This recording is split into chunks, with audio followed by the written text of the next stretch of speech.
தாய் தமிழ் உறவுகளுக்கு வணக்கம். பிரபல நடிகைக்கு பதவி வழங்கிய முதலமைச்சர் என்ற தலைப்பில் இந்த காணொலியை காண்கிறோம். இது இப்பொழுது நடைபெற்றதல்ல, 1985ஆம் ஆண்டு நடைபெற்றது. பதவி வழங்கியவர் முதலமைச்சர் எம்ஜிஆர்.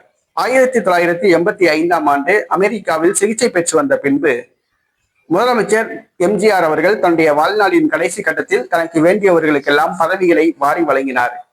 அப்பொழுது பிரபல தமிழ் திரைப்பட நடிகை வெண்ணிராடை நிர்மலா எம்ஜிஆருடன் இணைந்து நடித்தவர், எம்ஜிஆருடன் கிசுகிசுக்கப்பட்டவர். வெண்ணிராடை நிர்மலாவுக்கு எம்எல்சி பதவி வழங்குவதாக அறிவித்தார். இது தமிழக அரசியலில் புயலை கிளப்பியது. வெண்ணிராடை நிர்மலா அவர்களால் எம்எல்சி பதவி ஏற்க முடியாது. ஏனென்று சொன்னால் அவர் மஞ்சள் நோட்டீஸ் விட்டவர், திவாலானவர். மஞ்சள் நோட்டீஸ் விட்டவர்கள் திவாலானவர்களாக அறிவிக்கப்பட்டவர்கள் தேர்தலில் போட்டியிட தகுதி கிடையாது. ஆக அவரால் எம்எல்சியாக பதவியேற்க முடியாது என்ற வாதம் எம்ஜிஆர் முன் வைக்கப்பட்டது. எம்ஜிஆர் ஆத்திரமடைந்தார். வெண்ணிராடை நிர்மலாவுக்கு எம்எல்சி பதவி ஏற்க தகுதி இல்லையா, தடையா என்று வெகுண்டெழுந்த எம்ஜிஆர் அப்ப மேல் சபையே தேவையில்லை என்று கருதி மேல் சபையை கோபத்துடன் கலைத்து விட்டார்.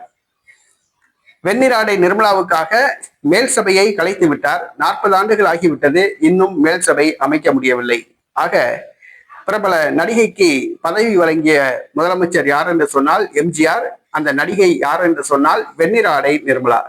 இந்த வெண்ணிராடை நிர்மலா 1989ஆம் ஆண்டு நடைபெற்ற தமிழக சட்டசபை தேர்தலில் எம்ஜிஆர் மறைவுக்கு பிறகு ஜானகி, ஜெயலலிதா என 2 பிரிவுகளாக பிளவுண்ட பொழுது அதிமுக ஜானகி அம்மாள் அணி சார்பில் வெண்ணிராடை நிர்மலா போடி தொகுதியில் செல்வி ஜெயலலிதாவை எதிர்த்து போட்டியிட்டவர் என்பது குறிப்பிடத்தக்கது.